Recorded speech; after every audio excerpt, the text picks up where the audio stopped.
beberapa peserta lagi gitu ya Bapak Ibu, sampai di kurang lebih pukul 2:05 seperti itu ya. Nanti di pukul 2:05 saya akan langsung mulai acaranya. Ya, terima kasih.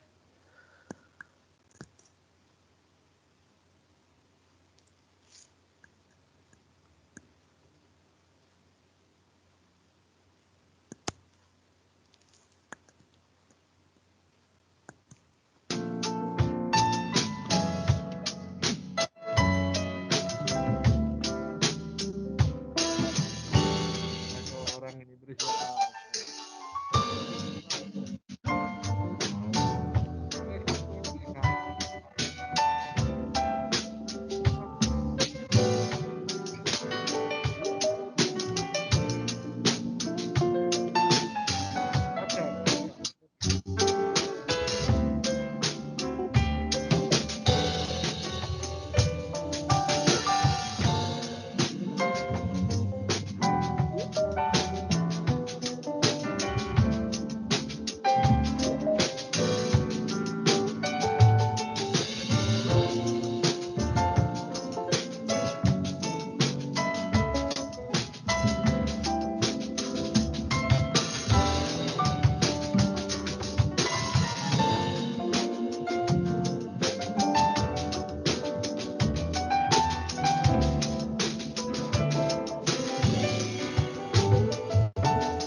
Sekali lagi saya ucapkan selamat datang kepada Bapak Ibu sekalian yang telah menyempatkan waktunya untuk hadir pada acara webinar kita pada siang hari ini.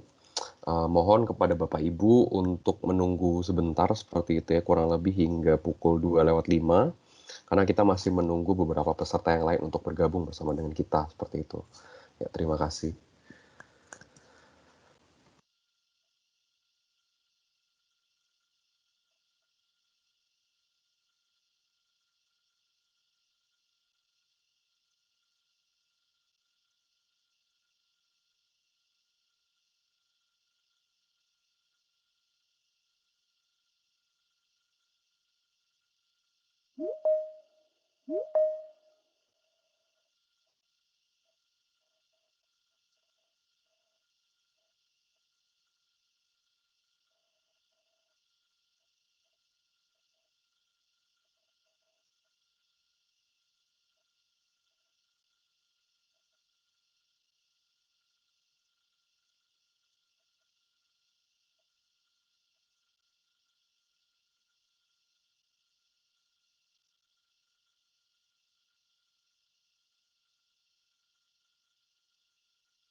Oke, waktu sudah menunjukkan pukul 2:05 Bapak Ibu.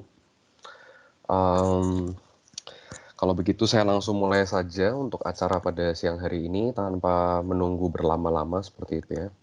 Ya, saya ucapkan sekali lagi selamat datang kepada Bapak Ibu yang baru bergabung bersama-sama dengan kita di siang hari ini.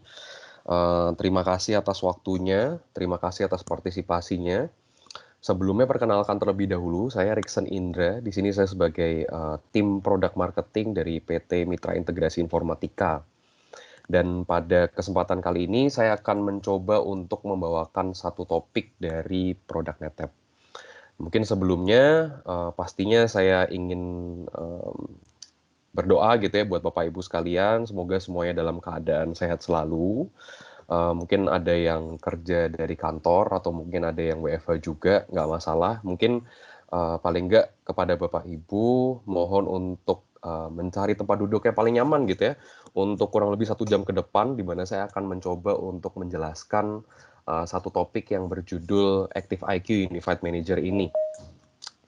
Nah, nanti akan saya jelaskan lebih lanjut ke belakang kenapa Active IQ Unified Manager ini menjadi tools yang sangat-sangat penting gitu ya bagi customer-customer mungkin yang sudah menggunakan NetApp atau mungkin juga bagi yang belum mungkin juga dapat melihat feature-feature apa sih sebenarnya yang unggul gitu ya atau yang penting dari tools ini seperti itu. Nah, mungkin sebelum saya mulai seperti itu ya, saya ingin memperkenalkan terlebih dahulu. Di sini sudah ada tim saya yang bergabung di webinar sore hari ini. Di sini kebetulan kita juga sudah ditemani oleh prinsipal dari NetApp langsung, seperti itu ya, ada Bapak Sony Aven, kemudian ada Bapak Ridwan Agus Halim. Tadi Bapak Sony Aven sebagai pre-sales lead seperti itu ya untuk PT NetApp Indonesia. Kemudian Bapak Ridwan Agus Halim sebagai channel, kemudian sudah ditemani juga tim dari Mega Buana Teknologi seperti itu.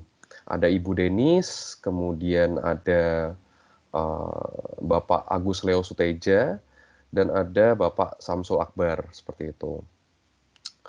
Nah, mungkin nanti dari Bapak Sony dan juga dari Bapak Samsul nanti kalau misalkan memang ada pertanyaan gitu ya yang di kolom komentar mungkin boleh dibantu seperti itu.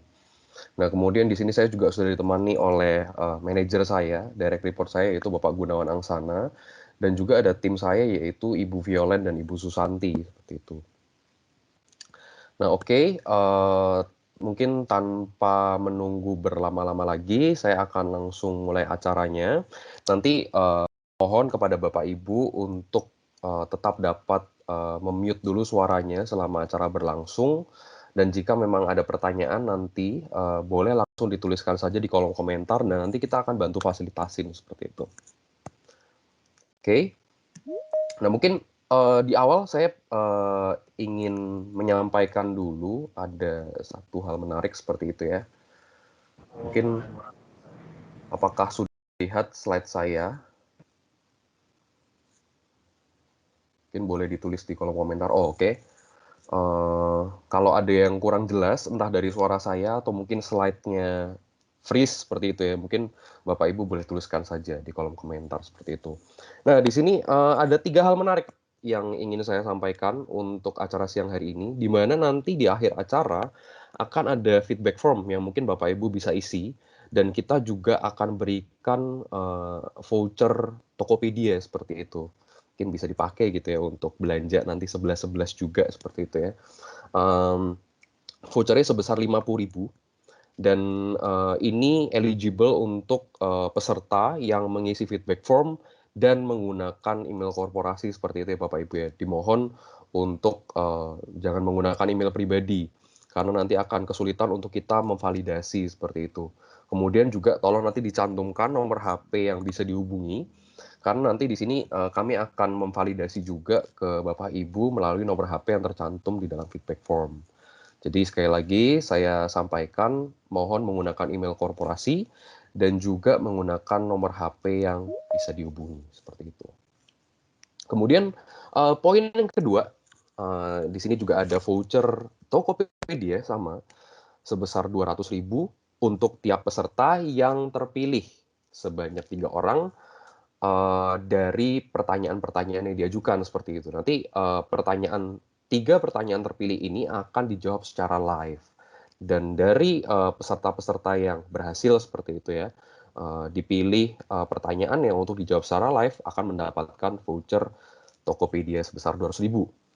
Dan nanti mungkin sebelum pengisian feedback form, jadi antara selesainya presentasi saya dan juga sebelum feedback form akan ada kuis. Jadi ini buat seru-seruan aja gitu ya Bapak Ibu ya, supaya Bapak Ibu juga semangat nggak ngantuk, karena ini udah agak sore seperti itu ya, mungkin jam-jamnya sudah jam-jam menantang.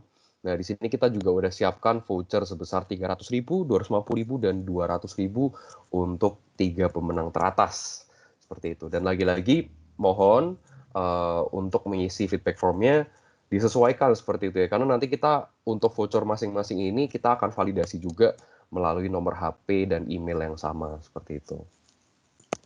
Oke, kemudian saya akan langsung mulai saja presentasi saya di siang hari ini. Nanti mungkin kembali lagi saya ucapkan mungkin kepada Bapak Ibu yang baru bergabung, jika memang ada pertanyaan silakan dituliskan terlebih dahulu di kolom komentar. Nanti dari tim kita akan bantu menjawab.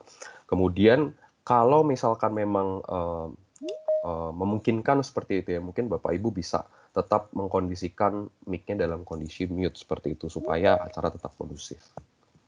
Oke. Nah, di presentasi saya pada siang hari ini sebenarnya saya akan membawakan 5 topik saja.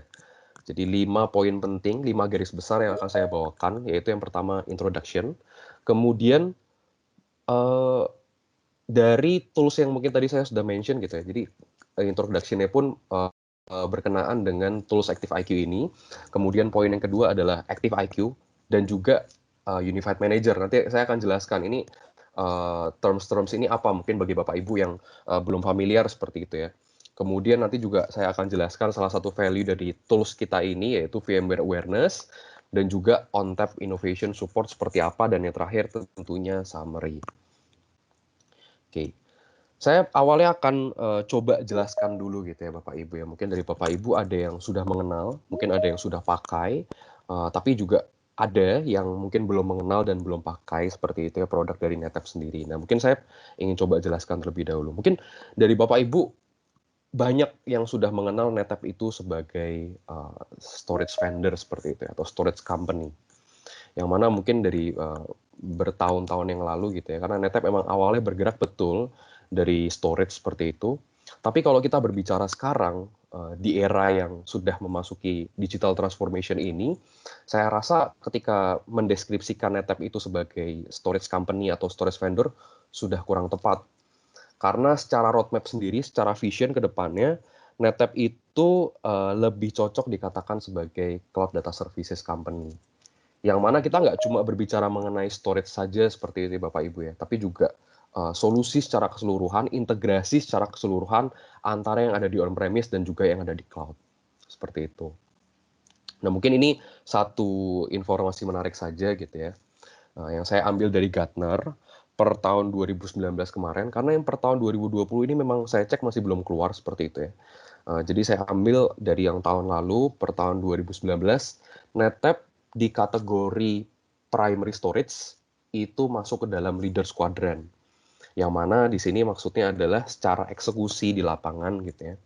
Secara eksekusi produk, kepuasan customer terhadap produk dari NetApp itu sendiri, dan juga secara visi dari produk itu bisa dibilang paling unggul dibandingkan dengan brand-brand lain. Mungkin Bapak Ibu bisa lihat yang ada di slide saya seperti itu. Nah, di sini menunjukkan sebenarnya keseriusan NetApp untuk bisa membantu seperti itu ya Bapak Ibu di dalam perusahaan Bapak Ibu supaya dapat meningkatkan efisiensi dan juga improvement seperti itu ya dari data center Bapak Ibu. Yang mana tadi saya bilang nggak hanya terbatas dari environment on-premise saja, tetapi juga environment yang lain gitu ya. Kita nggak berbicara core-nya saja, tapi juga mungkin di cabang-cabang Bapak Ibu, dan juga ketika memang ada ada dari Bapak Ibu gitu ya, atau ada dari perusahaan Bapak Ibu yang memiliki roadmap ke cloud seperti itu. Nah, untuk membungkus value-value yang tadi saya sampaikan seperti itu, mungkin tadi saya sedikit berbicara mengenai pengenalan NetApp, kemudian pengenalan secara visi, roadmap, dan solusi ke depannya. Nah, di sini saya akan coba bahas salah satu tools gitu ya Bapak Ibu ya, yang dinamakan ActiveIQ. Nah, mungkin untuk lebih mudah gitu ya, untuk lebih mudah, lebih sederhana dalam Bapak Ibu mengenal ActiveIQ ini apa, sebenarnya ada 3 poin yang ingin saya sampaikan seperti itu ya. Yang pertama tentunya dari data management, kemudian data monitoring, dan yang ketiga adalah dari sisi data protection atau security compliance seperti itu. Nah, masing-masing ini nanti akan, memiliki penjelasan lebih dalam tentunya di slide-slide saya yang berikutnya. Tetapi basically yang paling utama dari tools Active IQ ini sebenarnya adalah untuk monitoring. Jadi untuk melihat, secara keseluruhan gitu ya, environment dari, customer kita, dari perusahaan Bapak Ibu mungkin yang sudah menggunakan NetApp, mungkin atau yang tertarik menggunakan NetApp, ini kita bisa monitor secara keseluruhan. Dan kemudian dari sisi data management seperti itu ya. Jadi, kalau kita berbicara monitoring mungkin sudah jadi hal yang common seperti itu ya. Mungkin setiap vendor, setiap storage vendor punya, tools monitoring masing-masing. Tapi di sini kita perlengkapi, nggak cuma, kita berbicara mengenai monitoring saja, tetapi kita juga berbicara mengenai data management. Yang mana di dalam dashboard monitoring ini Bapak Ibu juga bisa, memprovision storage, kemudian men-setting SLA untuk masing-masing aplikasi, masing-masing VM dan seterusnya. Kemudian yang terakhir, juga ada data protection atau saya bilang security compliance gitu ya, yang mana dari Active IQ ini juga bisa melihat nih, dari aplikasi-aplikasi yang ada di dalam data center Bapak Ibu, kira-kira mana yang, sudah diproteksi seperti itu ya, mana yang sudah diproteksi dengan menggunakan SLA dan mana yang belum. Yang mana kita berbicara proteksi ini mungkin lebih ke arah, performance gitu ya, performance objektifnya seperti apa. Nanti saya akan coba bahas lebih lanjut. Nah, tapi basically dari, hal-hal yang saya sampaikan tadi mungkin, secara garis besarnya, nah ini ada beberapa poin-poin value yang menurut saya penting untuk saya sampaikan kepada Bapak Ibu. Yang mana satu, dari sisi simplicity-nya. Yang tadi saya sempat bilang juga, mungkin kita nggak cuma berbicara mengenai aplikasi gitu ya, untuk masing-masing aplikasi, tapi juga untuk di, tools Active IQ Unified Manager ini, Bapak Ibu sudah, mendapatkan feature VMware Awareness. Yang mana nanti Bapak Ibu juga bisa mendaftarkan vCenter-nya Bapak Ibu di tools monitoring kita ini, kemudian bisa melihat untuk masing-masing VM gitu ya, untuk masing-masing VM itu penggunaan IO-nya seperti apa. Ya kan. Kemudian latency-nya berapa, dan juga lokasinya ada di LUN yang mana. Nanti saya akan coba jelaskan juga, kenapa itu menjadi penting seperti itu ya. Kemudian dari sisi otomasi, di sini kita juga, sudah open API seperti itu ya. Jadi kita sudah berbasis RESTful API, sehingga ketika, dari Bapak Ibu ingin mengintegrasikan gitu ya, mengintegrasikan tools monitoring kita ini dengan third party application, mungkin seperti, Ansible gitu ya, Chef, yang mana mungkin bisa digunakan untuk workflow automation, untuk provisioning storage, kemudian untuk, create SVM, create LUN baru, dan seterusnya. Nah itu sudah bisa dilakukan di Active IQ Unified Manager. Kemudian poin yang ketiga adalah dari sisi security, yang mana tadi saya juga sudah bilang, di mana untuk masing-masing aplikasi dari tools ini bisa merekomendasikan Bapak Ibu. Bisa merekomendasikan kira-kira kalau dilihat dari historical data, performance untuk aplikasi-aplikasi tersebut, kira-kira cocoknya itu, menggunakan SLA yang mana, berdasarkan best practice-nya. Nanti kita bisa rekomendasikan seperti itu ya, disesuaikan dengan kebutuhan, yang mana mungkin ada aplikasi-aplikasi yang, tidak membutuhkan performance yang tinggi, tetapi karena di awal kita sudah men-set gitu ya, untuk performance-nya yang medium misalkan, padahal sebenarnya nggak butuh yang medium, butuhnya yang low saja. Nah itu nanti kita bisa rekomendasikan, kita melihat, berdasarkan historical data dan kita proses dengan artificial intelligence dan juga machine learning, seperti itu. Dan yang terakhir tentunya untuk monitoring dan reporting. Oke. Nah, di sini sebenarnya saya ingin lebih membahas mengenai, fitur-fitur apa aja sih yang bisa dilakukan gitu ya oleh Active IQ, dan fitur-fitur baru apa yang mungkin bisa didapat di versi 9.7 ini. Nah, ini mungkin, nanti saya akan sampaikan beberapa value seperti itu ya, yang mungkin, di situ Bapak Ibu juga bisa kaitkan seperti itu dengan kondisi environment yang ada di perusahaan Bapak Ibu. Yang mana basically, sebelumnya Active IQ ini atau tools Active IQ ini, kita sediakan secara terpisah gitu ya, berbeda dengan Unified Manager gitu ya. Yang mana tools Active IQ ini memang web based seperti itu. Jadi Bapak Ibu bisa akses secara langsung gitu ya, tinggal, input saja untuk, login dan password-nya untuk, NetApp ID dari perusahaan Bapak Ibu. Kemudian di situ Bapak Ibu bisa ngelihat sebenarnya untuk utilisasi dari sistem yang sekarang ada di perusahaan itu seperti apa. Sementara untuk di versi 9.7 ini kita gabungkan Unified Manager tadi yang mungkin sebelumnya terpisah gitu ya. Unified Manager tadi dengan Active IQ menjadi satu kesatuan seperti itu. Nah, nanti tentunya secara kelebihan gitu ya, kelebihannya enhancement-nya juga nanti saya akan jelaskan di belakang.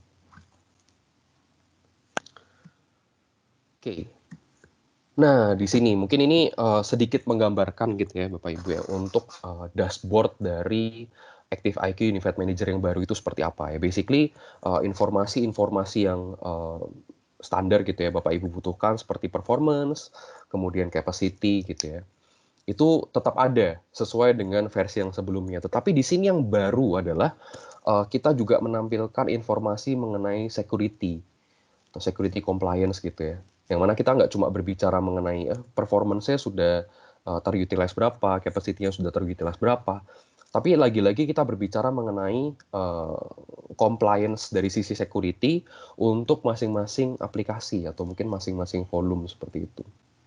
Ini mungkin gambaran besar saja supaya Bapak Ibu juga bisa melihat gitu ya, sebenarnya hal baru apa gitu yang bisa didapatkan di sini. Ini saya cuma pengen menunjukkan itu aja. Oke. Nah, kemudian selain yang tadi gitu ya, selain berkenaan dengan info baru gitu ya atau value baru yang ditawarkan di sini dari sisi security. Nah, di sini juga ada yang kita sebut sebagai action button. Jadi berkenaan dengan security juga gitu ya. Kita ada yang namanya action button.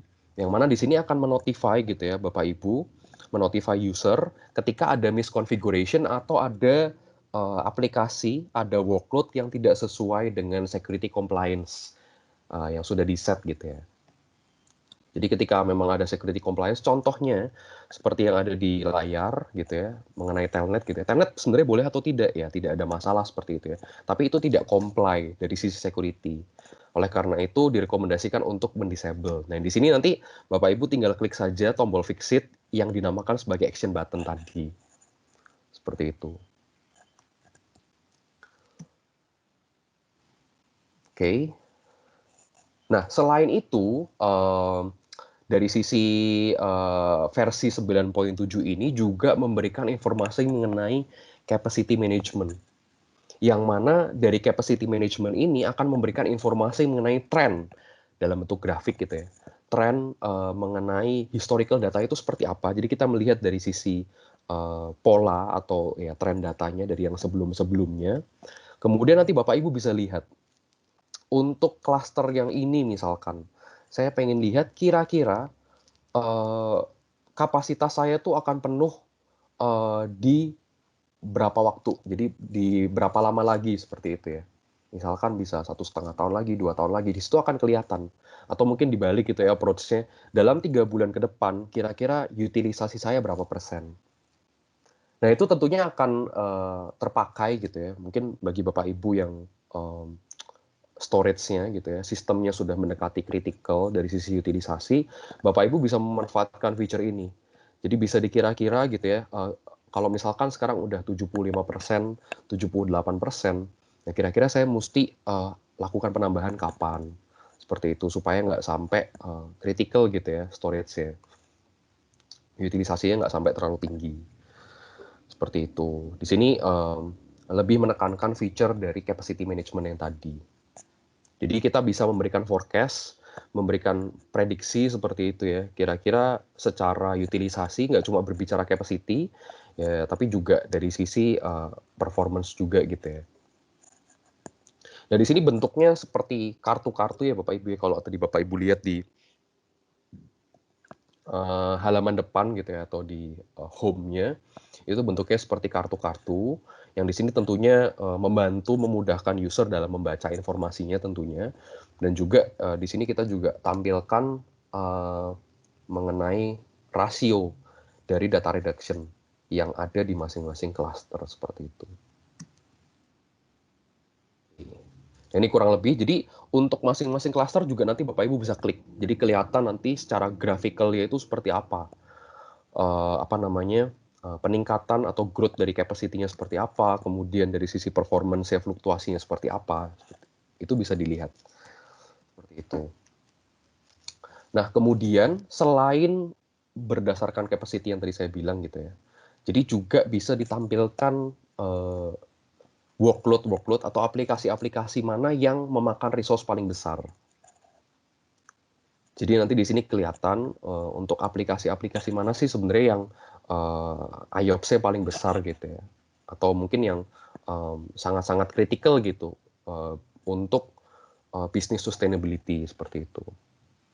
Jadi selain tadi mungkin saya sampaikan berkenaan dengan capacity, nah ini juga kita bisa lihat nih apa namanya, untuk masing-masing aplikasi, masing-masing cluster, masing-masing volume juga bisa dilihat yang paling banyak menggunakan performance gitu ya. Nah, nanti mungkin di belakang akan ada penjelasan sedikit lebih detail seperti itu daripada yang ada di sini.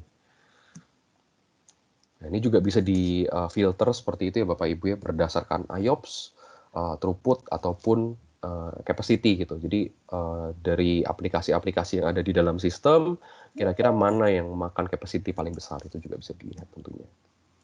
Oke. Oke. Nah kemudian dari bagian ini gitu ya, sebenarnya ada ini kurang lebih sama dengan yang tadi gitu ya. Ini kalau penampilan atau apa namanya yang di show lebih detail gitu ya daripada yang sebelumnya. Kalau yang sebelumnya mungkin dari level cluster, kalau ini udah make level volume seperti itu. Nah kemudian di sini ada yang tadi saya sebut-sebut di awal gitu ya mengenai SLA, atau ya sebenarnya lebih tepat kita katakan sebagai performance service level gitu ya. Yang mana nanti di sini by default sebenarnya Bapak Ibu di setnya itu adalah dari sisi value, kemudian performance dan extreme performance. Tapi itu nanti bisa dikustomisasi sesuai dengan kebutuhan dari bisnis perusahaan Bapak Ibu seperti itu. Nah, di sini juga ditampilkan sebenarnya, ditampilkan dari aplikasi-aplikasi tadi, gitu ya, dari aplikasi-aplikasi yang ada, kira-kira mana yang sudah sesuai gitu ya dengan security compliance dan mana yang masih belum sesuai. Nah, yang sesuai ini akan ditampilkan dengan warna hijau gitu ya. Mungkin yang Bapak Ibu bisa lihat di layar, dengan warna hijau itu artinya sudah sesuai dengan security compliance. Nah, untuk yang warna oranye itu artinya masih belum sesuai gitu ya, akan ada warning-warningnya gitu.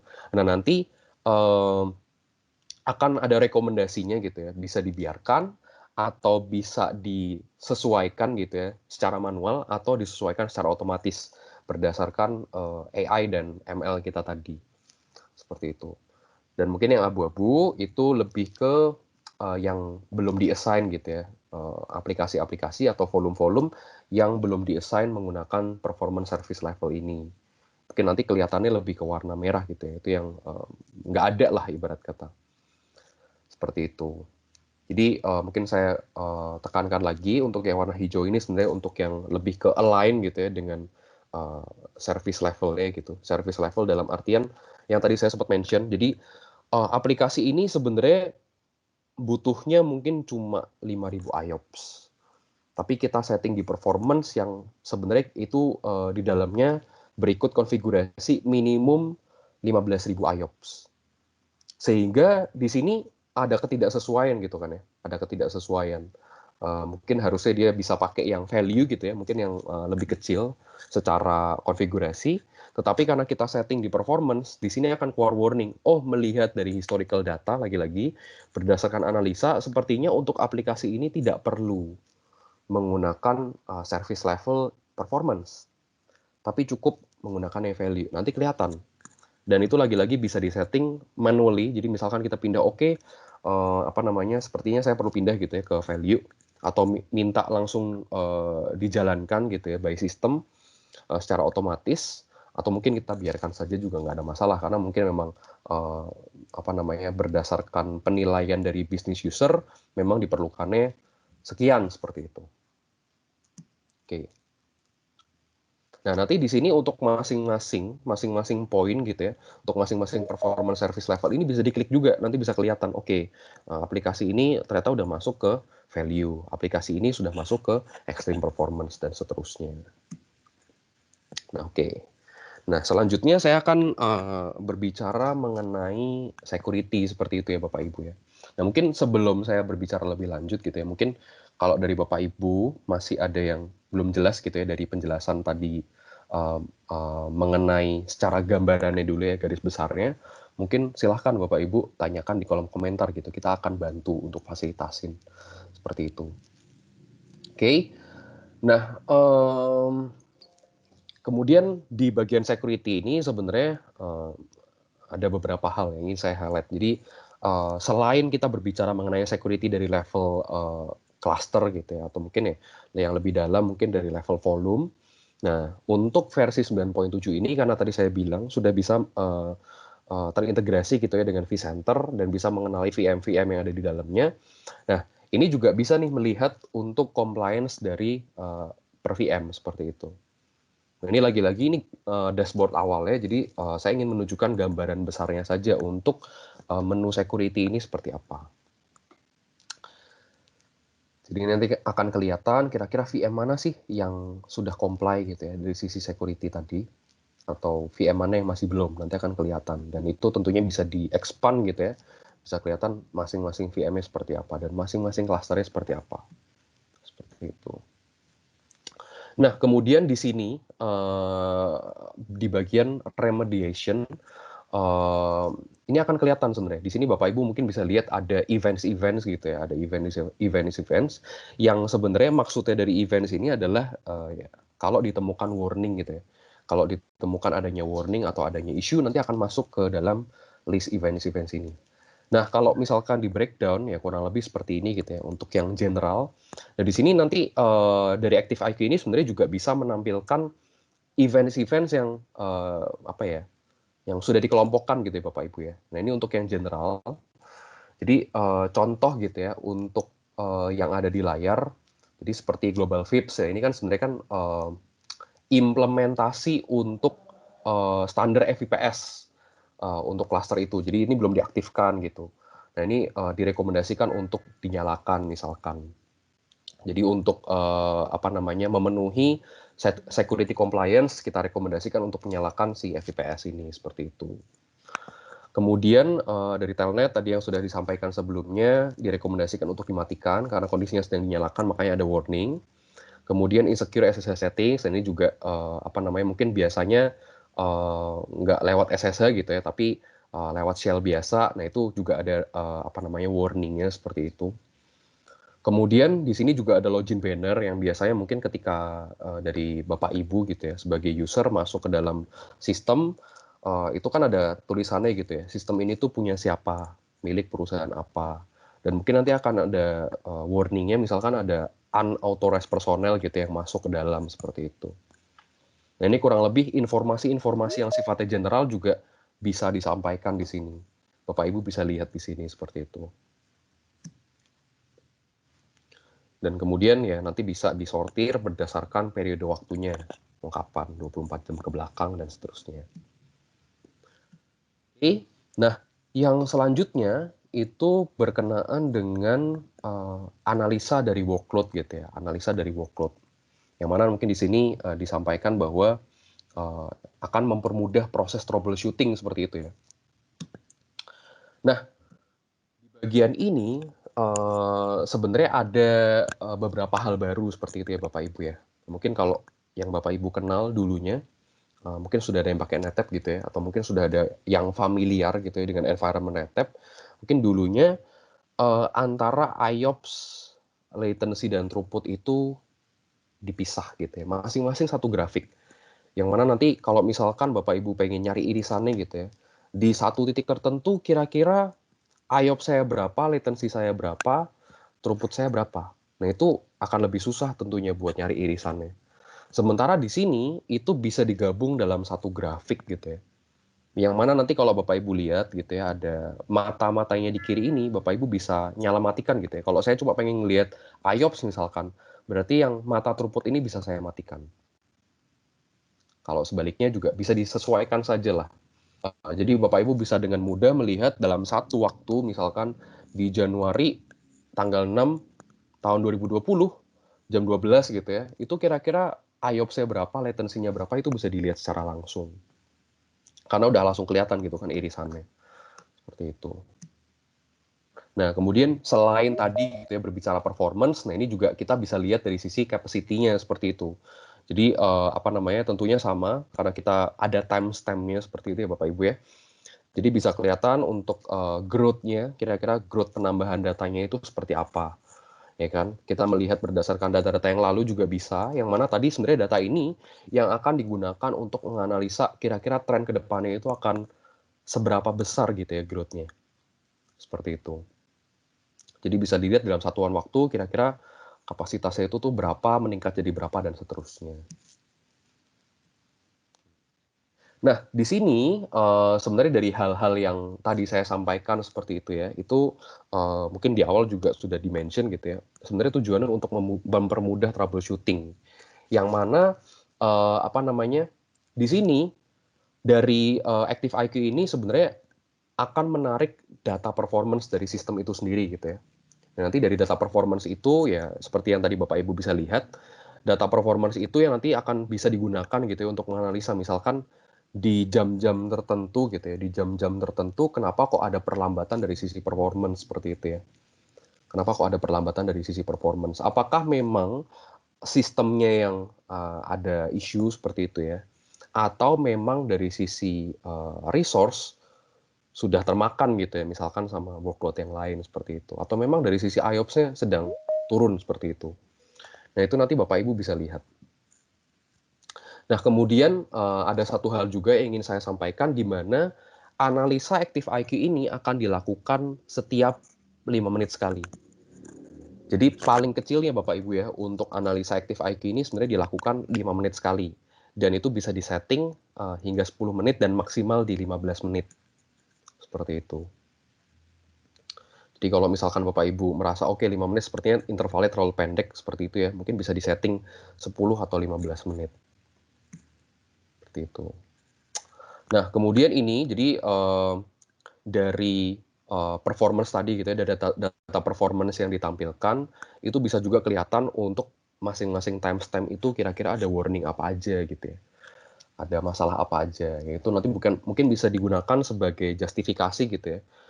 Untuk mengkorelasikan antara isu yang terjadi dengan data performance ini seperti itu. Oke. Kemudian saya lanjutkan. Oke, mungkin dari Bapak Ibu, ada yang belum di-mute ya. Mungkin boleh di-mute terlebih dahulu ya, supaya tetap kondusif Bapak Ibu. Oke. Nah, di sini selanjutnya gitu ya, mengenai workload alignment dengan service level objektifnya atau SLO-nya. Seperti itu. Nah, mungkin tadi saya sekilas gitu ya sudah sampaikan Bapak Ibu. Jadi untuk masing-masing aplikasi sebenarnya Bapak Ibu bisa setting. Jadi service level objektifnya itu seperti apa. Dan nanti bisa dilihat juga mungkin tadi kalau yang di awal itu sebenarnya lebih ke gambaran besarnya seperti itu ya. Jadi lebih ke gambaran besarnya kira-kira apa namanya aplikasi mana aja atau volume mana aja yang sudah sesuai gitu ya dengan SLO yang ditetapkan dan mana yang belum sesuai. Nah, ini yang ditampilkan sekarang di slide itu lebih ke penjelasan detailnya seperti itu ya. Jadi bisa dilihat untuk aplikasi A misalkan ada di cluster apa, kemudian ada di VM yang mana, dan yang di-assign itu performance-nya apa, SLO yang di-assign itu apa, dan yang direkomendasikan apa berdasarkan dari analisa artificial intelligence dan machine learning yang ada di backend NetApp seperti itu. Dan juga bisa dilihat seperti itu ya dari sisi konsumsi I/O gitu ya. Dari sisi konsumsi I/O itu seperti apa, dari sisi average, kemudian peak-nya di jam berapa aja, itu Bapak Ibu bisa lihat. Dan tentunya nanti akan ada action button ini kalau misalkan memang dirasa oke, sepertinya lebih cocok ke extreme performance gitu ya. Padahal awalnya disetnya sebagai performance. Nah itu mungkin bisa langsung ada action button-nya untuk dijalankan gitu ya.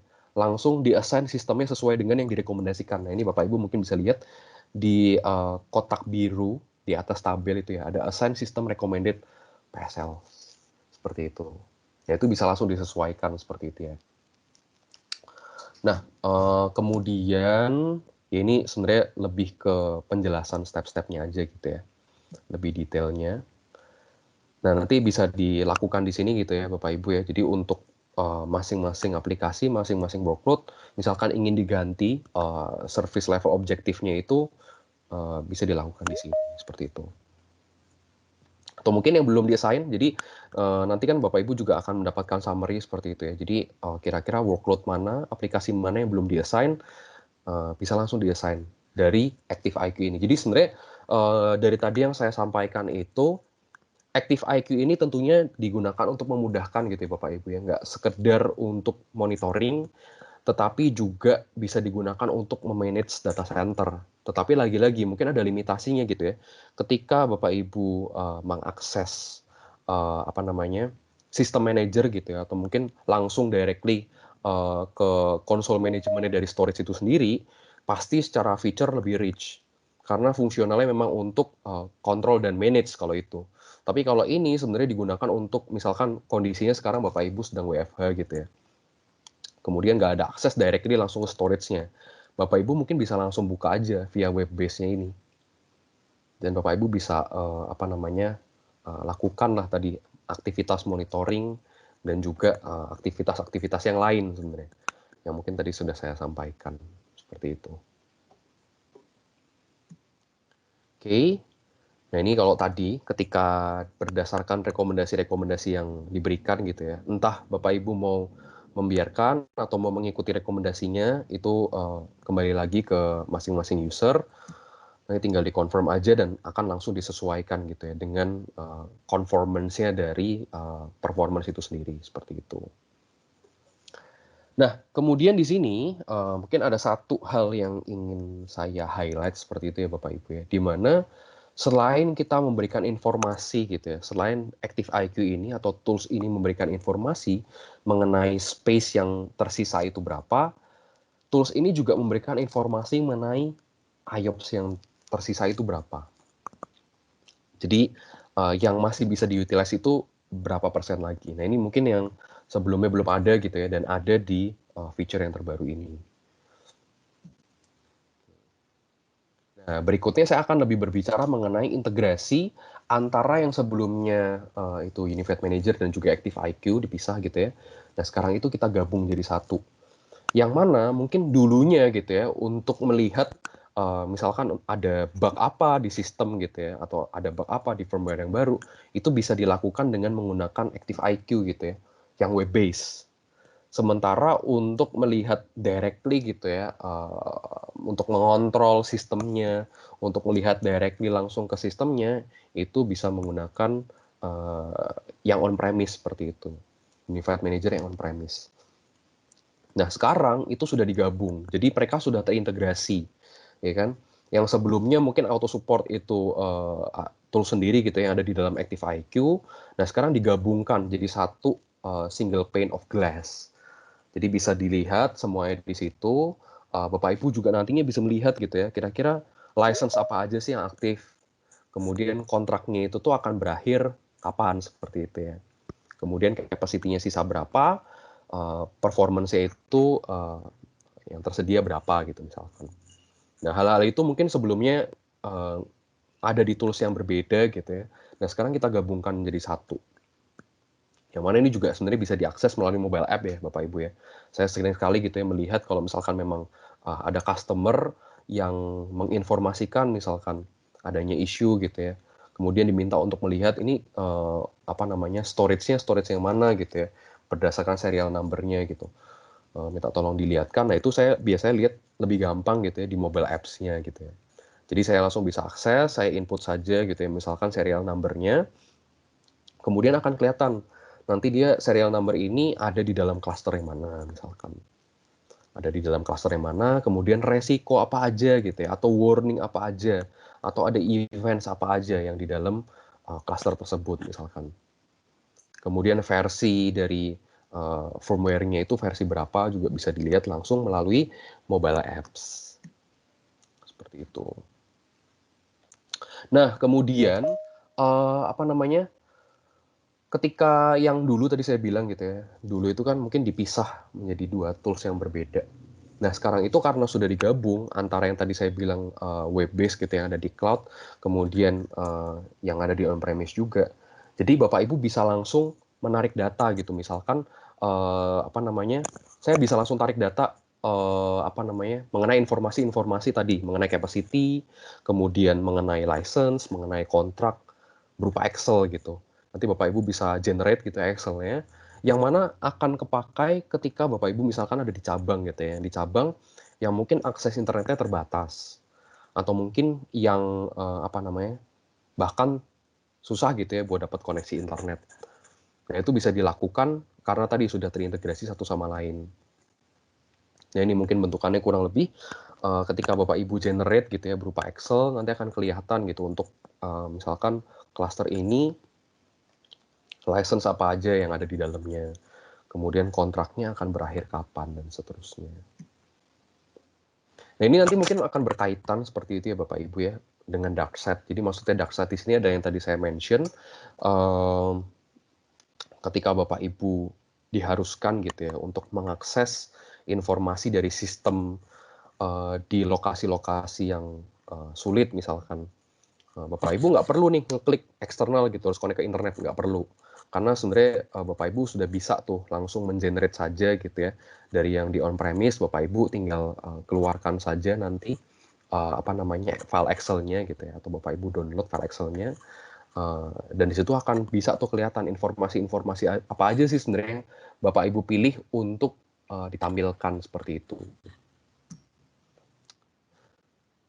Nah, kemudian nanti di sini juga Bapak Ibu bisa pilih gitu ya, entah Bapak Ibu ingin mengakses informasinya berdasarkan yang ada di web base, yang ada di Active IQ Portal, atau yang ada di on-premise yang bawah. Atau misalkan dipilih dua-duanya juga nggak ada masalah. Oke,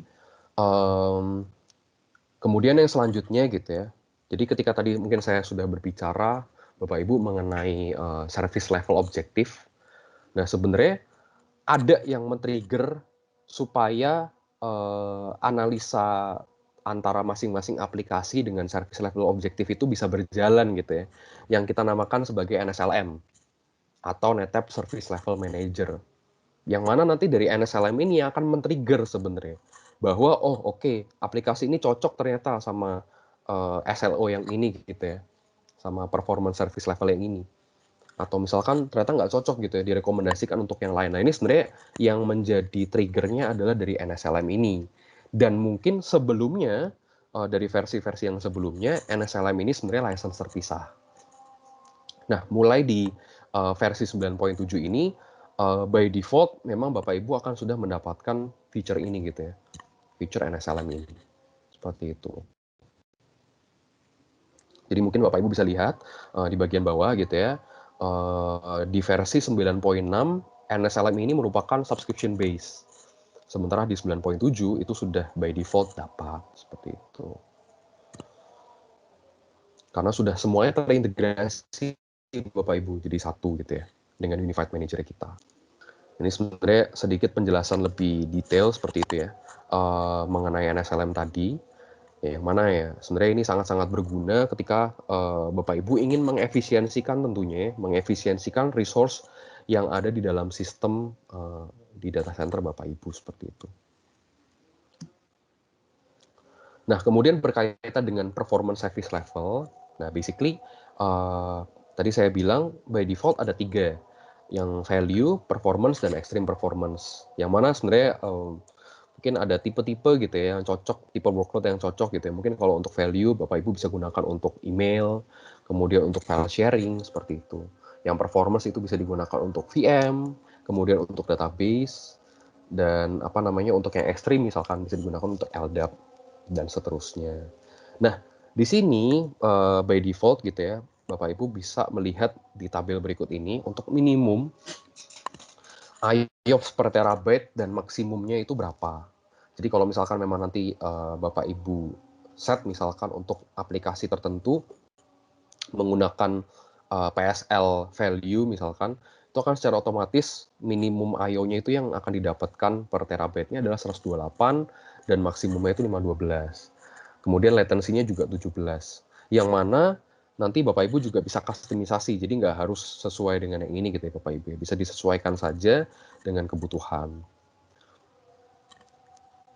Nah kemudian sebenarnya untuk performance service level ini akan sangat-sangat berpengaruh gitu ya ketika Bapak Ibu men-setting misalkan untuk aplikasi email gitu, karena dia latensinya bisa dibilang lebih rendah gitu ya daripada yang lain, yang mana artinya berarti secara queue-nya atau secara antriannya itu akan dikerjakan nanti gitu ya. Jadi diutamakan dulu untuk yang performance ataupun yang extreme performance. Jadi ya tentunya untuk memenuhi SLA dari masing-masing aplikasi terhadap user yang ada di perusahaan Bapak Ibu. Nah, kemudian tadi saya juga sempat mention di mana Active IQ ini nggak cuma bisa dipakai untuk monitoring tadi, monitoring, kemudian nggak cuma bisa dipakai untuk setting performance service level, tetapi juga bisa digunakan untuk provision storage. Nah ini menarik sekali Bapak Ibu ya. Jadi ketimbang Bapak Ibu direct access gitu ya, langsung masuk ke dalam sistem, ke dalam storage-nya, Bapak Ibu bisa gunakan ini untuk memprovision yang sederhana seperti itu ya. Jadi misalkan ada urgent, minta tolong dibuatkan volume misalkan berapa tera gitu ya, Bapak Ibu tinggal masukkan saja di sini. Seperti itu. And then, nah ini sebenarnya gambar penjelasan lebih lanjut seperti itu ya. Nanti ya bisa disetting dari yang tadi sudah di provision, itu kira-kira menggunakan service level yang mana. Atau Bapak Ibu mungkin bisa add gitu ya, custom policies-nya seperti apa. Nah tentunya ada limitasi ya Bapak Ibu ya. Jadi maksudnya ketika tadi saya bilang Bapak Ibu mengakses dan kemudian memprovision melalui Active IQ Unified Manager ini, ada limitasi ketimbang Bapak Ibu menggunakan sistem manager yang langsung dari controllernya seperti itu. Jadi kalau yang di sini tentunya limitasinya adalah Bapak Ibu nggak bisa mendelete gitu ya, hanya bisa memprovision tapi nggak bisa mendelete. Kalau misalkan Bapak Ibu butuh feature-feature yang lebih komprehensif, itu bisa langsung akses ke on-command system manager ya, NetTab. Seperti itu. Nah, ini juga menarik. Jadi di mana yang tadi saya sebutkan di awal, di versi 9.7 ini sudah bisa melakukan discovery vCenter. Yang mana nanti akan bisa kelihatan seperti itu ya Bapak Ibu ya. Secara topologi itu VM-VM yang ada di dalam itu seperti apa. Karena biasanya dulu kalau misalkan dari sisi konfigurasi, mungkin kita buat LUN itu namanya kadang suka terserah gitu ya, namanya bebas gitu kan. Kemudian ketika kita pengen lihat misalkan VM ini ada di LUN yang mana, nah itu agak susah tuh nyocok-nyocokinnya. Kita mungkin bisa identify via LUN ID-nya misalkan.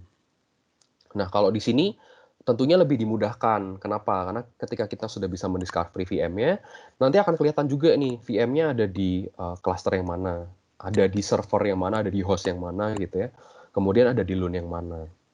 Dan juga kelihatan untuk masing-masing VM itu penggunaan I/O-nya dan latensinya itu berapa, seperti itu. Dan selain itu, ada juga informasi mengenai topologi tadi saya sampaikan. Jadi ketika Bapak Ibu, nih coba saya highlight ya. Jadi ketika Bapak Ibu mengklik garis-garis gitu ya di antara nama-nama VM ini gitu ya, di antara VM-VM ini, nanti akan kelihatan juga. Jadi nanti akan kelihatan juga secara topologi cablingnya misalkan apakah sudah redundant atau belum. Kalau misalkan belum redundant, belum dua kaki gitu ya, nanti akan ada warna merah. Kalau sudah redundant, itu akan ada warna hijau. Jadi secara topologi dari host, kemudian VM-nya dan juga dari virtual disk-nya, nanti akan kelihatan gitu ya, secara topologinya itu seperti apa. Nah itu berkenaan dengan VMware Awareness atau VM Awareness seperti itu. Nah, value yang berikutnya juga menarik Bapak Ibu. Jadi di mana tadi ketika saya bilang dengan Active IQ ini sebenarnya Bapak Ibu bisa melakukan provision juga. Nah, karena kita sudah berbasis REST API, sehingga Bapak Ibu bisa melakukan otomasi. Jadi bisa dikombinasikan gitu ya, misalkan dengan Ansible untuk provision storage, kemudian misalkan untuk setting SLA dan seterusnya. itu bisa dilakukan otomasi gitu ya, workflow automation. Atau misalkan ketika di perusahaan Bapak Ibu sudah menggunakan BMC gitu ya untuk monitoring, kemudian Bapak Ibu merasa kalau misalkan untuk nambah satu tools monitoring lagi ribet gitu ya, saya tetap mau pakai BMC, ya nggak ada masalah karena kita bisa integrasikan gitu ya, kita bisa komunikasikan melalui API ini. Jadi informasi-informasi yang ada di sini juga nanti bisa diakses melalui BMC. Tuh. Ini hanya penjelasan lebih detailnya. Ada apa namanya third party application yang lain seperti itu ya.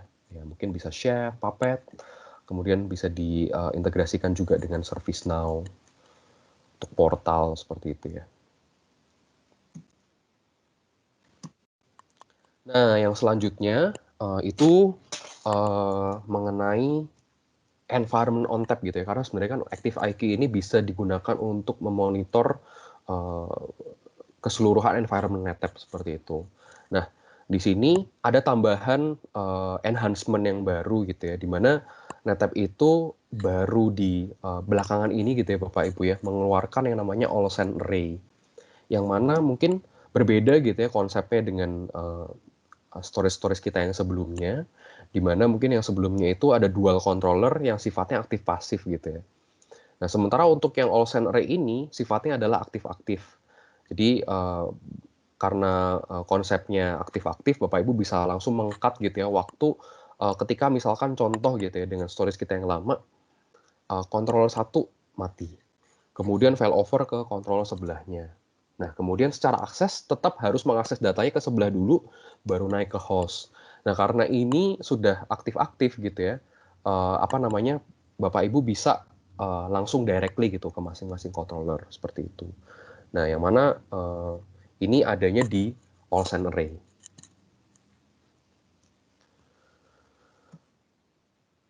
Nah, kemudian tadi sebelumnya mungkin saya juga harus sampaikan gitu ya, di mana all send array ini memang baru bisa dimonitor gitu ya, diinformasikan bisa dimonitor itu di 9.7 ini, seperti itu. Kemudian di versi 9.7 ini juga ada enhancement di mana bisa juga memanage fabric pool gitu ya, memonitor fabric pool, yang mana fabric pool ini basically adalah tiering Bapak Ibu. Jadi misalkan di primary data center Bapak Ibu itu sudah menggunakan all flash gitu ya, all flash NetApp. Kemudian ada kebutuhan untuk mengefisiensikan storage existing gitu ya, karena mungkin nggak semua datanya itu terpakai. Jadi bisa ditiring dengan objek storage yang ada di on-premise ataupun yang ada di cloud seperti itu. Dan ActiveIQ Unified Manager 9.7 ini sudah bisa mendiscover untuk apa namanya tiering seperti ini yang kita namakan sebagai fabric pool. Oke. Nah, ini hanya sekedar perbandingan saja gitu ya antara yang versi 9.6 dan 9.7 seperti itu. Oke. Nah, selain itu sebenarnya ada juga mungkin tadi saya sudah sempat membahas gitu ya Bapak Ibu ya, berkenaan dengan apa namanya informasi atau data-data historical performance dari data center Bapak Ibu seperti itu ya. Nah, NetApp ActiveIQ Unified Manager ini juga punya database. Jadi database itu isinya ya tadi data performance, kemudian capacity dan seterusnya. Dan Bapak Ibu juga bisa backup database ActiveIQ ini dan juga nanti bisa direstore seperti itu. Yang nantinya ya di versi 9.7 ini disediakan gitu ya dua tipe backup job, yang reguler gitu ya atau yang full backup. Ya, kurang lebih seperti ini. Nah, ini mungkin Bapak Ibu bisa generate nih, mungkin bisa dipindahkan juga nanti ke mesin sebelahnya gitu ya untuk melihat kira-kira data performance yang ada di apa namanya storage satunya itu seperti apa. Seperti itu. Dan bisa disetting juga tentunya untuk scheduling backupnya. Jadi untuk menarik data-data informasi performance, kemudian capacity dan seterusnya itu bisa disetting sesuai dengan kebutuhan. Ini mungkin kurang lebih gitu ya Bapak Ibu gambarannya gitu ya ketika melakukan backup dari database ActiveIQ itu sendiri.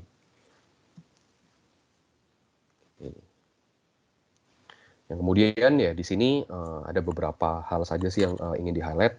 Jadi platform yang disupport ya tentunya ada CentOS gitu ya, Linux, kemudian Windows, dan juga ada DV App. Oke. Saya rasa sekian gitu ya untuk presentasi dari saya. Saya ingin sampaikan sedikit. Jadi ada beberapa hal yang ingin saya highlight di sini, bahwa sebenarnya dengan versi 9.7 ini Active IQ itu sudah lebih excel gitu ya daripada yang versi-versi sebelumnya, di mana nggak cuma bisa digunakan sebagai monitoring, tetapi juga bisa digunakan untuk data management gitu ya, seperti tadi contohnya memprovision storage secara sederhana, kemudian men-setting performance service levelnya atau PSL-nya gitu ya.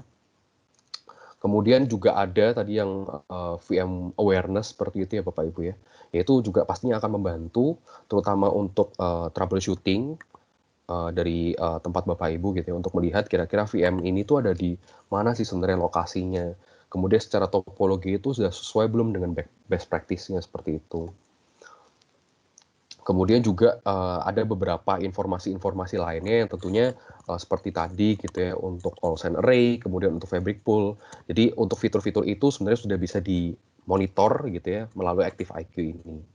Seperti itu. Jadi tujuannya dengan kita mengintegrasikan gitu ya dua tools tadi, antara Unified Manager dan juga dengan Active IQ ini, lebih memudahkan gitu ya kepada Bapak Ibu untuk dapat memanage data centernya dengan lebih efisien. Yang tentunya juga tadi mungkin ada satu poin yang saya ingin highlight juga, di mana di versi yang sebelumnya itu yang kita sebut sebagai NSLM itu adalah license terpisah gitu ya, subscription base. Dan di 9.7 ini sudah diberikan for free gitu ya, bundled gitu di dalam versi yang baru seperti itu. Jadi kepada Bapak Ibu juga yang misalkan sudah menggunakan NetApp, kemudian secara firmware-nya masih pakai yang versi-versi sebelumnya, nanti secara otomatis akan mendapatkan fitur-fitur ini ketika upgrade ke 9.7 seperti itu. Oke, Bapak Ibu, mungkin sekian saya rasa presentasi dari saya. Jika ada yang ingin ditanyakan, mungkin saya lihat dulu ya di kolom chat seperti itu ya. Saya lihat dulu.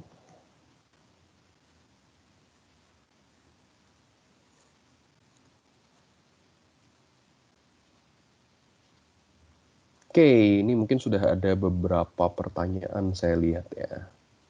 Yang pertama.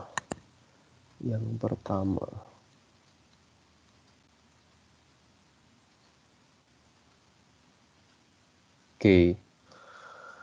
Nah, yang pertama ini dari Bapak Hokyong ya. Apakah pada NetApp dapat melakukan setting untuk minimal dan maksimal IOPS gitu ya untuk aplikasi-aplikasi tertentu? Dan apabila dari setting di atas telah melebihi, apakah dapat melakukan warning berupa email? Tentu Pak ya, jadi sesuai dengan yang tadi saya sudah sampaikan, Bapak Ibu bisa melihat gitu ya untuk masing-masing aplikasi, masing-masing volume, itu bisa di-set untuk performance service levelnya berapa gitu ya dengan menggunakan Active IQ ini. Jadi ketika nanti secara penggunaannya gitu ya, ternyata melebihi atau mungkin bahkan di bawahnya, jadi tidak sesuai gitu ya dengan compliance yang sudah kita set, itu nanti akan ada warning-nya seperti itu ya. Jadi akan kita informasikan juga bahwa aplikasi ini misalkan itu tidak sesuai gitu dengan compliance yang di-set. Nah, tentunya mungkin ada satu lagi Bapak Ibu yang pengen saya sampaikan juga gitu ya. Jadi di mana untuk dapat meningkatkan akurasi gitu ya dari analisa Active IQ ini, direkomendasikan sebenarnya dijalankan dulu 2-3 bulan seperti itu ya. Jadi untuk melihat lebih detail seperti itu. Karena kalau misalkan di bawah itu mungkin tetap bisa gitu memberikan rekomendasi, tapi secara akurasi tidak seakurat kalau misalkan dijalankan lebih lama. Nah, mungkin seperti itu Bapak Hokyong. Terima kasih atas pertanyaannya. Mungkin dari Pak Syamsul atau dari Pak Sony ada mau tambahan gitu ya, berkenaan dengan pertanyaan Bapak Hokyong? Untuk pertanyaannya sepertinya udah dijawab semua sih di chat. Jadi Oh, semua oke, udah pertanyaan dijawab kita semua. udah, iya. Oke.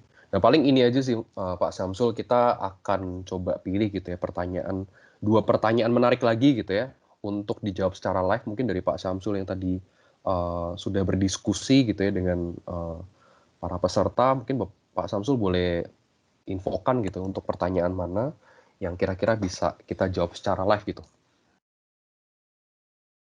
Oke, Yang mungkin mungkin menarik yang untuk bisa. pertanyaan terakhir kali ya dari Pak Andi Yosi Pata ya. Jadi terkait pertanyaannya terkait dengan deteksi topologi VM, dia menggunakan VLAN berapa gitu, apakah bisa kita monitor di ActiveIQ Unified Manager. Jadi kalau di sini untuk level ActiveIQ Manager ini Pak, jadi kita lebih ke monitoring dari sisi storage-nya. Jadi kalau untuk servernya itu di luar dari kapasitasnya si ActiveIQ karena memang ini diperuntukkan untuk dari sisi storage level, Pak. Jadi seperti itu. Nah, value-nya seperti apa untuk saat ini? Kita juga bisa monitor melalui yang seperti sudah disampaikan tadi oleh Bapak Riksan, kita bisa monitor device kita atau perangkat kita atau perangkat network tersebut melalui digital transformation yang ada sekarang ya, melalui mobile apps. Kita bisa menggunakan mobile apps yang ada di Android, kita tinggal download di Google Play Store, ataupun yang ada di iOS device, kita bisa download di App Store. Jadi kita bisa monitor di mana aja. Selain itu kita juga bisa monitor melalui web-based. Nah, kemudian terkait dengan yang sekarang, terkait dengan yang namanya infrastruktur as a code, di mana kalau misalkan kita berbicara dengan Ansible gitu ya, dengan playbooknya seperti apa, ini kita juga udah bisa koneksikan ke ActiveIQ dengan playbook yang sudah ada, yang sudah dibuild oleh NetApp, kita tinggal koneksikan ke ActiveIQ melalui provisioning Ansible melalui playbooknya. Oke, ya, thank you Pak Syamsul gitu ya atas jawabannya. Kemudian mungkin ada satu lagi, kita berikan satu lagi kesempatan kepada penanya gitu ya, dari Pak Syamsul mungkin boleh mengusulkan satu lagi gitu ya, yang sekiranya menarik untuk kita Oke, jawab secara live. mungkin dari saya, dari Bapak Raditya Arianto ya. Ini memang simple tapi sangat penting karena ini adalah trigger di awalnya terkait dengan requirement-nya seperti apa kalau misalkan kita mau menggunakan ActiveIQ. Jadi untuk metodenya ini kita ada dua ya Pak ya. Kalau kita misalkan mau running virtual appliance di atas VMware misalkan ya, kita bisa requirement untuk yang kita gunakan itu untuk VApp, kita bisa menggunakan RAM-nya itu di minimum 12 GB, kemudian vCPU-nya itu 4 vCPU, dan di space-nya itu kita membutuhkan 400 GB. Kenapa 400 GB? Karena memang di dalamnya dia nanti ada yang untuk database-nya, untuk log-nya segala macam, untuk dipergunakan nanti analisa dari sisi AI dan machine learning-nya, Pak. Nah, terkait juga dengan virtual tadi, kita juga bisa running di atas bare metal ya. Kita bisa running untuk operating system baik itu Windows, XenOS, ataupun Red Hat. Untuk requirement seperti apa, itu tidak jauh beda ya. Jadi kita bisa lihat untuk memorinya juga membutuhkan 12 GB, kemudian CPU-nya juga membutuhkan minimum 4, dan disk space-nya membutuhkan juga 400 GB. Jadi seperti itu ya Pak ya. Oke, thank you Mas Syamsul. Jadi tadi sudah ada 3 peserta seperti itu ya, dari Bapak Hokyong, Bapak Andi Yovivata, dan juga Bapak Raditya Arianto. Mohon maaf kalau ada yang salah penyebutan seperti itu ya Bapak Ibu. Nah mungkin dari ketiga peserta ini, dari Bapak Hokyong, Bapak Andi, dan Bapak Raditya, boleh tolong dituliskan gitu ya, seperti yang Bapak Raditya sebenarnya sudah lakukan. Jadi nama, kemudian dari perusahaan mana gitu ya, supaya saya juga bisa take note untuk nantinya seperti itu. Oke, mungkin saya rasa sampai di sini dulu karena tadi sudah ada 3 penanya gitu yang terpilih, kemudian presentasi juga sudah saya sampaikan, informasinya juga sudah saya sampaikan, semoga juga berguna bagi Bapak Ibu. Nah, tapi mungkin sebelum saya lanjutkan ke bagian yang berikutnya gitu ya, mungkin dari Bapak Sony, kalau mungkin ada yang mau ditambahkan sebelum saya lanjutkan, dipersilahkan. Bapak Sony-nya kayaknya udah join dengan meeting yang lain deh.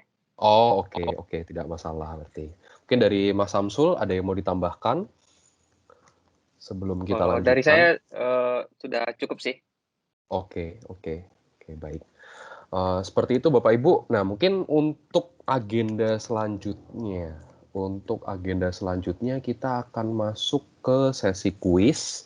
Nah, mungkin tapi sebelum kita lanjut gitu ya untuk ke sesi kuis, boleh Bapak Ibu tolong diisi dulu feedback formnya, ya kan? Sambil nanti menunggu, nanti dari Ibu Susanti akan memberikan gitu ya untuk akses kuisnya seperti apa. Mungkin dari Bapak Ibu bisa coba dulu untuk mengisi feedback formnya seperti itu.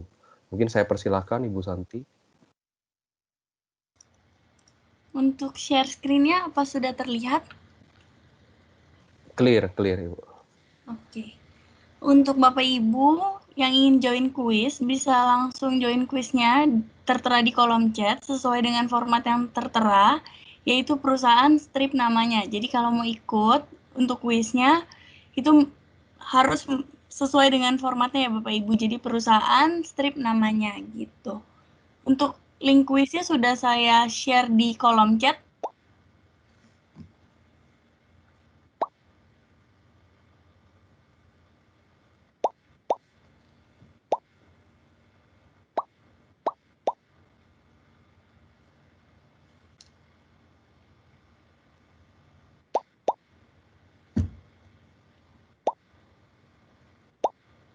Mungkin untuk Bapak yang belum sesuai formatnya, boleh diulang kembali Bapak untuk join kuisnya sesuai dengan formatnya, yaitu perusahaan, strip namanya, atau namanya strip perusahaan gitu. Iya, betul. Karena sayang sekali nih Bapak Ibu kalau misalkan ternyata menang gitu ya, ternyata waktu dicek, oh namanya nggak sesuai. Nah, lalu dibilang nggak valid gitu ya. Sayang sekali. Jadi Iya. mungkin boleh sebelum mulai direvisi terlebih dahulu.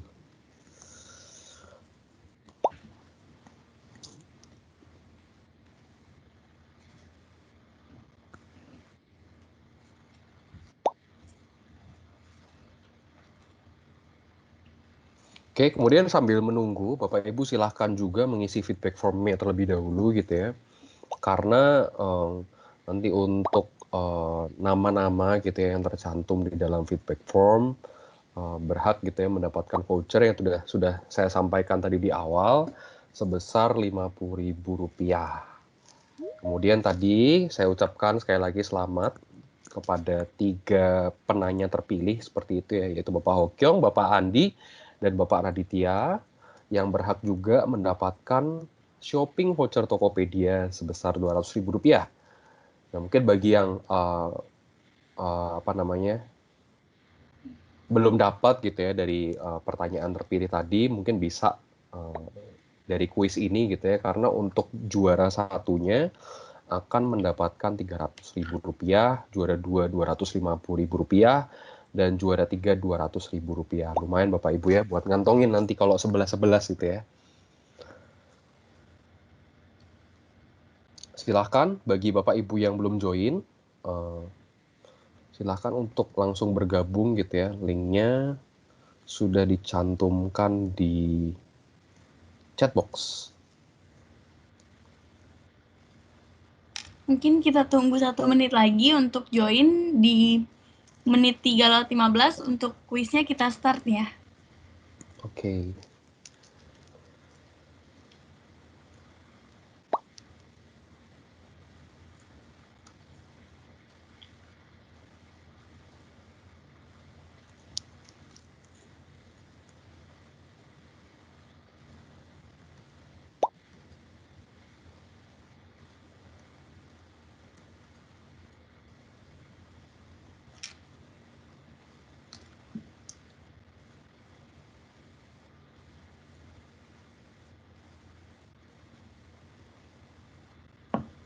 Oke, mungkin bisa kita mulai aja untuk kuisnya. Bagi Bapak Ibu yang ingin join kuisnya saat kuis ini sudah dimulai, tetap bisa join. Tinggal klik linknya aja, terus nanti akan mengerjakan sama-sama seperti itu. Kita mulai dari sekarang.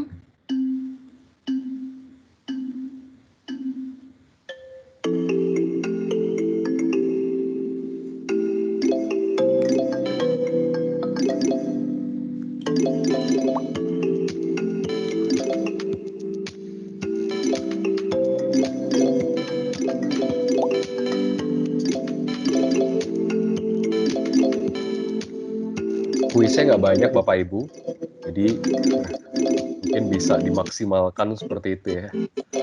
Dan saya rasa semua yang ada di dalam kuisnya sudah tersampaikan tadi, entah di chat box maupun saya sampaikan secara langsung seperti itu ya.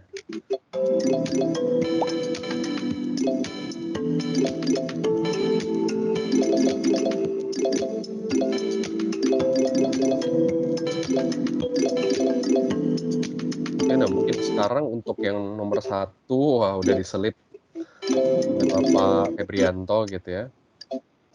Diselip lagi. Jadi ini masih cukup intens gitu ya Bapak Ibu ya.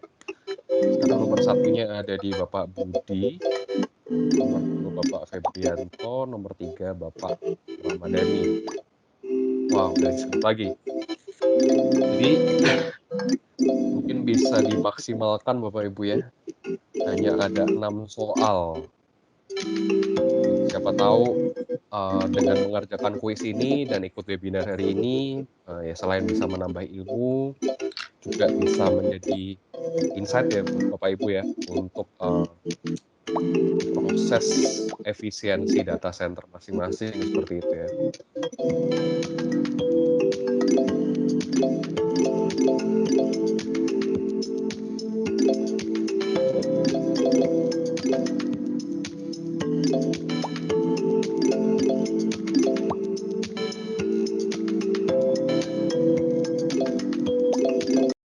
Oke, saya ingatkan kembali bagi Bapak Ibu, jangan lupa untuk mengisi feedback form yang tadi sudah di-share oleh Ibu Susanti. Yang mana nanti kita akan gunakan data nomor HP terutama dan juga email. Email nanti akan digunakan untuk mengirim voucher Tokopedia-nya dan juga nomor HP yang akan digunakan untuk validasi seperti itu. Jadi mohon kepada Bapak Ibu saya ingatkan kembali dalam mengisi tolong menggunakan email korporasi gitu ya. Email korporasi yang bisa kita validasi dan juga nomor HP yang dapat dikontak.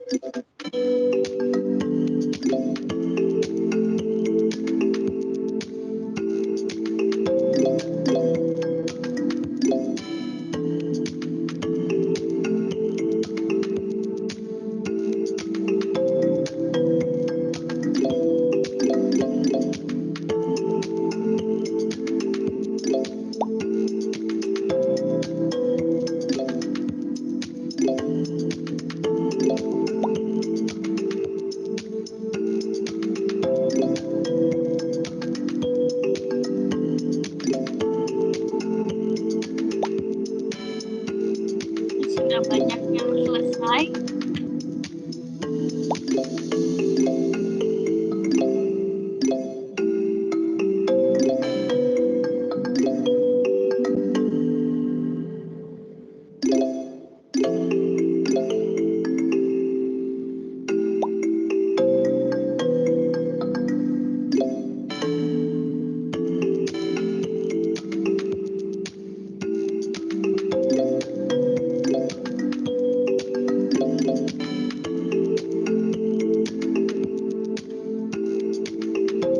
Kuisnya sudah bisa kita sudahi kan?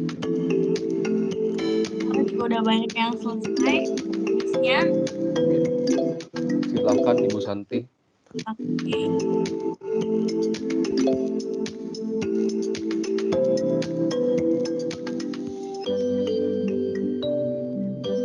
Di posisi pertama ada Bapak Yong dari Sadana, yang kedua ada Bapak Biondi Septian dari Indolote Makmur, yang ketiga ada Bapak Teguh Wahyudi dari PT APF.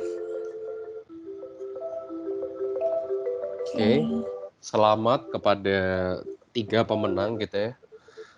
yang masing-masing berhak mendapatkan voucher shopping sebesar 300.000, 250.000, dan 200.000.